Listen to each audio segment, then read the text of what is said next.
Today we are going to talk about inventory tie out to the balance sheet. My name is Alicia Delancey. Thank you for joining us. We're going to talk about our 4 uniques and what makes Fourlane special. Why do you want to work with us?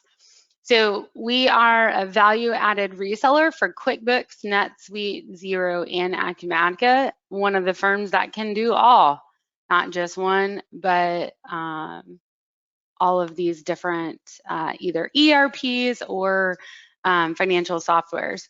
We have the ability to take our knowledge and other softwares and be able to apply that to maximize QuickBooks. We can help you make QuickBooks work as if it's an ERP and not have that cost associated and learning curve. Experts in accounting and software. So we don't just know one or the other, we know both, and we can help you in both areas. And then we also want to be here for your strategic partner for change management. When you are going from one software to another, or you're ready to take that next move, it is going to require some change. And so we want to be here. We want to be your partner, be alongside you to go through that together. All right. I'm going to move into our inventory tie out to balance sheet spreadsheet or slide deck here. Super excited to have this topic today. One of the things that I actually worked on over the weekend for a client. And so being able to share this information with people definitely is kind of something that I know as an accountant, I enjoy discussing. I like things to tie out, right? So what are the reports that we are going to use to do this tie out? Well, the first thing that we want to do is we want to be able to run our inventory valuation summary. That is our subledger. And then we want to tie out to our balance sheet. So that's going to be our financial statement and look at the inventory accounts on the balance sheet. Now, very, very important, I highlighted this in red, it must be on the same day. If you are running the inventory valuation for today and you're running the balance sheet for last month, they're most likely not going to change. Hopefully you've had some sells between now and then, right? And so that could be a cause for an out of balance. Now, what are some other things that we want to look at other than just these 2 reports? Because our end goal is to get the inventory valuation summary and the balance sheet to match. So some other things that we're going to look at during this process is a report called the no item report. We're going to look at the asset accounts on the item list in the structure. We're going to look at inactive items. And then also transactions coded to inventory accounts. Sometimes we don't realize when we are posting transactions and we post it to that GL account that it can cause an out of balance. And it's like, uh-oh. So we always have to remember and pay attention to some of these things are like super small things that we just got to pay attention to. All right, so I'm jumping over into QuickBooks.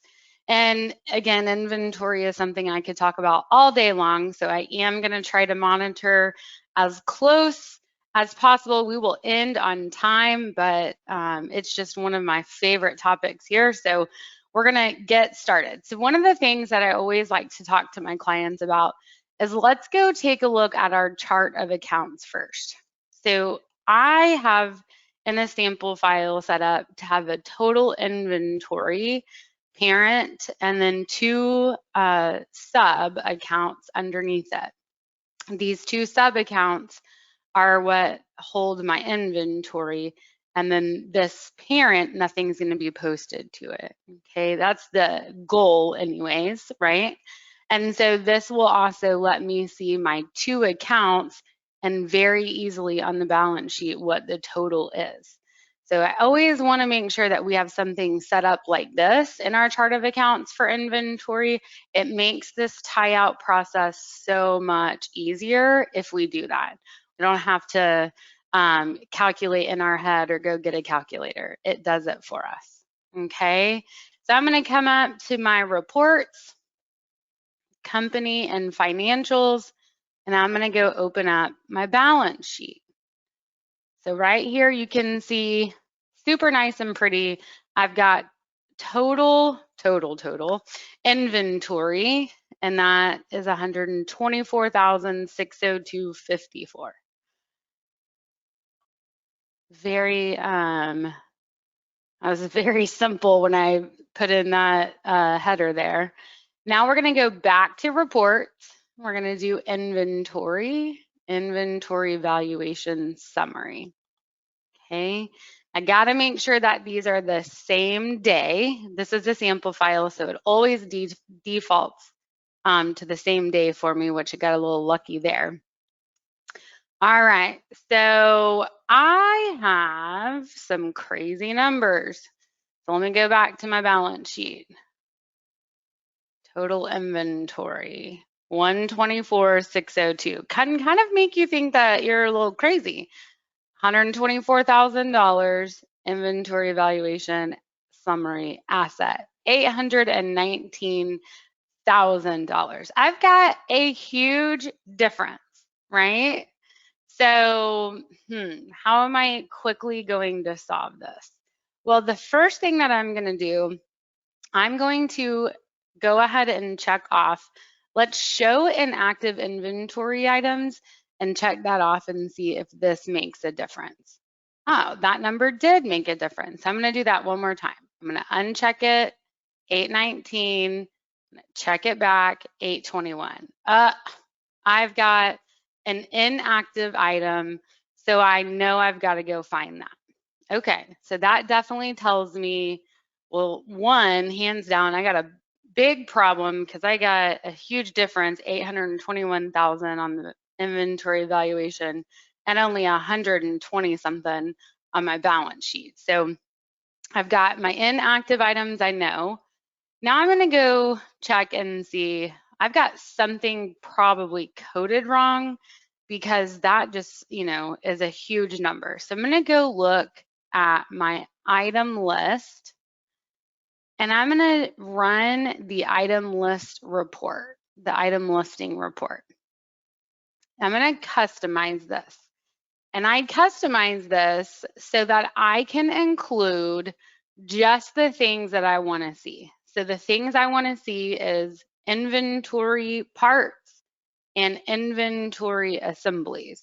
So those are the only two item types that show up on my inventory valuation summary. Okay, not non-inventory, not anything else. I also want to go ahead and include active status because I clicked that little box at the top and it showed me very clearly that I've got some inactive items. So I'm just selecting the account here. That's going to be my income account. I'm going to take off everything else that I don't need. I don't want to see anything other than the three accounts: asset, COGS, and then just the income account. Okay, so I've selected those. Take everything off. Okay, so everything else is off. I'm going to then go click on my filters tab. On my filters tab, this is already defaulted for me, but what I want to go see is I want to go see all inventory and assembly items. So I'm going to say, click on that and select that. And then I'm also going to click active status. So just because I added that active column doesn't mean it's going to grab everything, right? So I'm going to go over here to active status and say all. And I'm going to say okay. So now I've got active and inactive items. I've got my inventory parts and assemblies, and then I've got my account codes to see if anything's going to the wrong place. And I can just tell you, couple of things that I see quickly. Oh my goodness, that's a cost of goods sold account. And then this is not in my total inventory. So I got some things that I can see we've got wrong. And then I also see this. So I'm going to make my life a little bit easier, and I'm going to use this sort, and I'm going to say active status, let's sort Z to A. Okay, so now I've got my non-active item at the top. I'm going to open this up, say, you know what? You are causing me an out of balance. And this must have been an accident because I've got 2 on hand. So I should not have inactivated this if I've got quantity and value on hand. So I'm going to go ahead and activate it and say, okay. So I fixed that problem. Now I want to go sort by my asset account. So I have work in progress. I go to my chart of accounts, work in progress. That is not in my total inventory section that I want to tie to the inventory valuation summary. So it's probably the wrong account. So I need to go ahead and change this to my materials inventory and say okay. Okay, so now I've corrected that. Now let's go, oh, there's that one. So I just sorted A to Z on the asset account, and I found this other one that was in hitting cost of goods sold. That must have been an accident. So I'm gonna select the right asset account. Okay, change that to materials. And so now it looks like, I'm just gonna do A to Z again. So it looks like I've got everything in my asset account going to the right place, okay? So I'm gonna go back to my inventory valuation summary. I'm going to hit refresh. I'm gonna go back to my balance sheet. I'm gonna hit refresh. My numbers have changed a little bit. So I'm getting closer, but I'm not quite there yet, right? So what I want to do is I want to run what we call a no item report. So I'm going to go to reports, custom reports, and then summary. So it opens at the modify report window, and I am going to take off the from date because I want to get all inventory transactions, all transactions that are on the balance sheet, because that's made of a comprehensive balance through our date of today. And I want to display my rows by item detail. And I want to include both the quantity and the amount. So I'm going to click on display columns for both quantity and amount. And I'm going to go to my filters tab, and I'm going to grab the accounts that I want to see, which are my inventory accounts. See how this parent makes it so much easier just to grab things. So I'm going to say okay. So now I want to go down and I want to look and see, ooh, I've got this no item amount right here. So this is where this no item report comes from. It is basically saying, right, this is our general ledger balance sheet accounts sorted, right, displayed at the item detail. So that's this, providing me with the quantity and the value for each item. Now, this amount here is the amount that is not at an item level. So I want to go ahead and double click on that. And I've got 2 transactions that are making out this crazy amount that's causing me to have an out of balance. So I want to go look at each one of these. So the first one that we've got is a bill. So this bill looks like, somebody accidentally put this into inventory. So it's material that was purchased. And for our purposes today, I'm gonna just change this to the cost of goods sold. But if it was actual items, we should be using the items tab of our bill, right? And that would be increasing the item quantity and value. So anytime that we are posting to just the general ledger account and we have such as inventory that has a sub account, a sub ledger, it is going to cause that out of balance. So we always want to make sure that we're either using the item name, the items tab, or this most likely is the wrong account. So I'm going to go change this to our cost of goods sold materials so that it's recording the material purchased, and save and close that. So now I'm getting closer. I'm going to go back to my summary and I'm going to run this. And so now I've just got this new item at $706,000. Okay, so looking at this, I've got an inventory adjustment. And so this inventory adjustment that we've got, it is showing, and I'm going to show the journal entry behind this transaction. So the journal entry is basically saying it is at the item level. So here are my items, right? These three that got adjusted. And it's offsetting to finished goods inventory. So I adjusted inventory items. Let's go take a look at this. What did I do? I adjusted inventory items. I added all this back. Oh, I'm bringing them back for location to count. So I'm trying to add back inventory at the item level. Well, I've added it, but now I've just brought it in, creating a no item variance because I'm bringing inventory into inventory. So I shouldn't be doing that, right? I should have some offset because my inventory general ledger is made up at the item level, right? So this most likely was written off previously and went to cost of goods sold. So I am going to go ahead and take this into, if I had an inventory adjustment, I would do that. But I'm just going to grab overages and shortages here. And we're going to save and close. Okay, so now I've gotten rid of all of these transactions that was creating my no item report.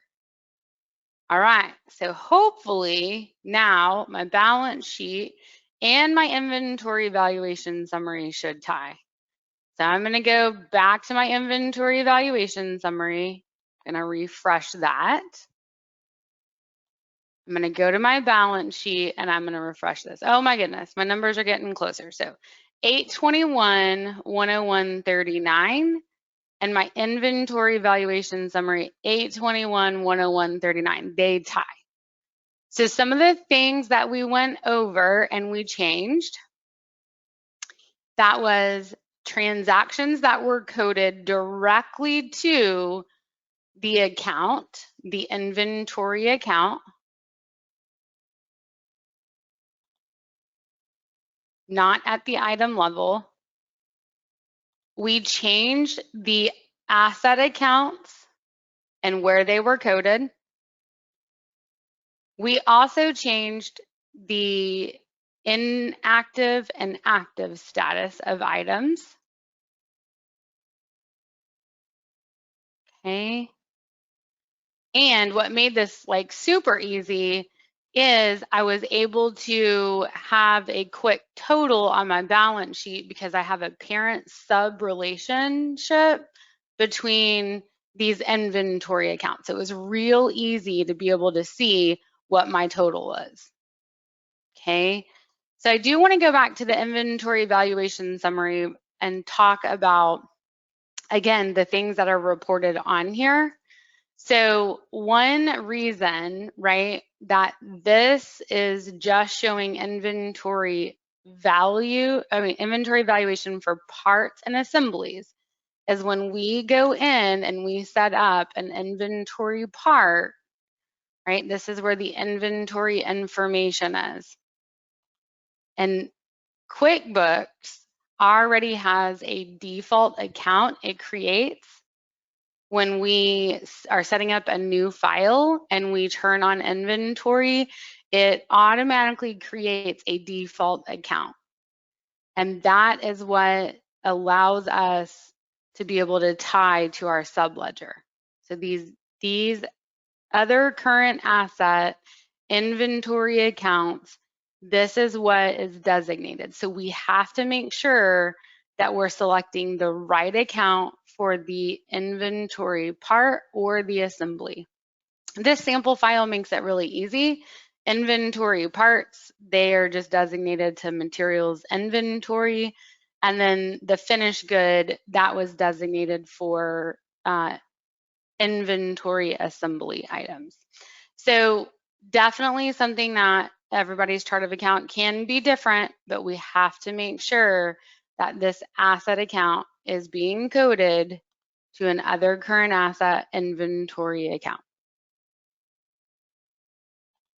The cost of goods sold account should hit a cost of goods sold.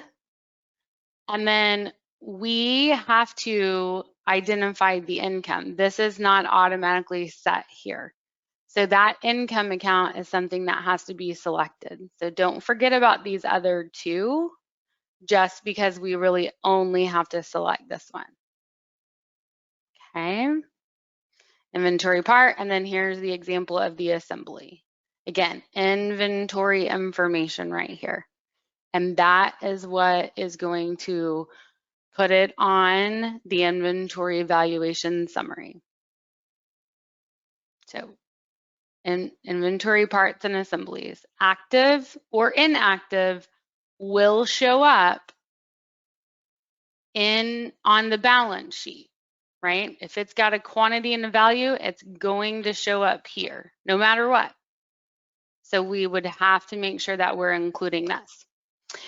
Another thing that I want to make sure that we talk about, I've got the same date. So I had a client come to me the other day and say, oh my gosh, I'm trying to reconcile. I can't get inventory tied to the balance sheet because I was behind for 3 months. And now that I'm behind, like that first month that I'm trying to do. So let's just say I'm trying to do, January. So January, I can't get tied out.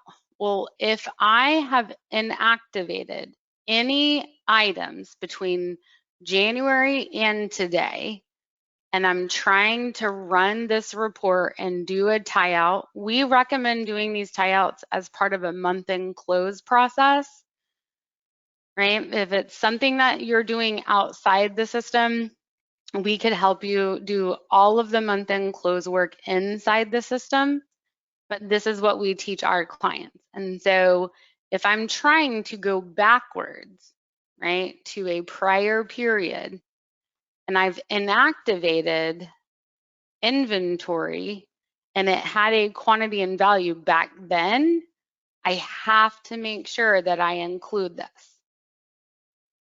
Okay, I've got to make sure that I include that. If I don't, then I'm not going to be able to tie out. Okay, because even though it was active back then, the system doesn't know that, right? And if it had a quantity and a value, say I wrote it off today, it still has to be included. Okay, so hopefully that will help.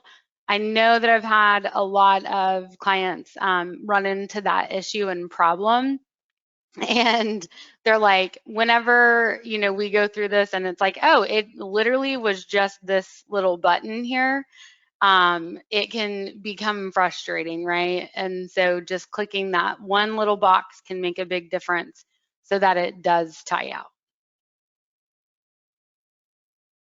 Okay. I do want to show one more time how to run that no item report. It is a huge lifesaver, and I want to talk about it. So it's reports, custom reports, summary. take away the from date, drop down on the rows and display by item detail, quantity and amount, and then select our inventory account. Okay. So some people may be asking, why is this negative? My balance sheet is positive here. So why is this showing negative for the dollar amount? It is just the way that the report is populated.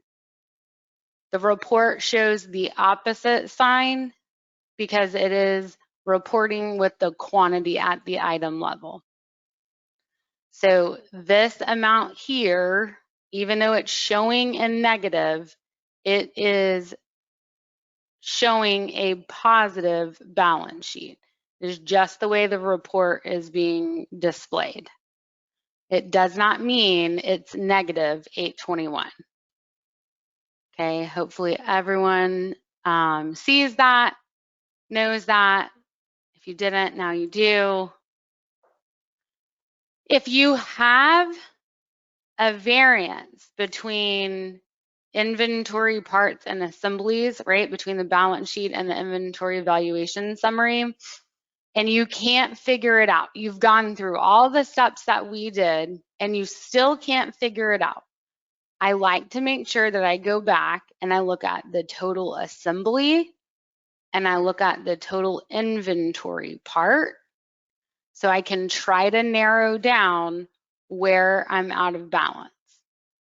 So if I look at the inventory valuation summary, I can see I've got my total inventory and I've got my total assembly. I should put this at the right date. Okay, so my 135,426 for inventory and 685, 675 for assemblies, and we can see that they match. Okay, we also can export this to Excel, and we can export the inventory valuation summary to Excel if we need to, and we can do a VLOOKUP there to do some more investigating. But what we went through today, that is where the majority of that's typically solves the issue in one of those things, okay?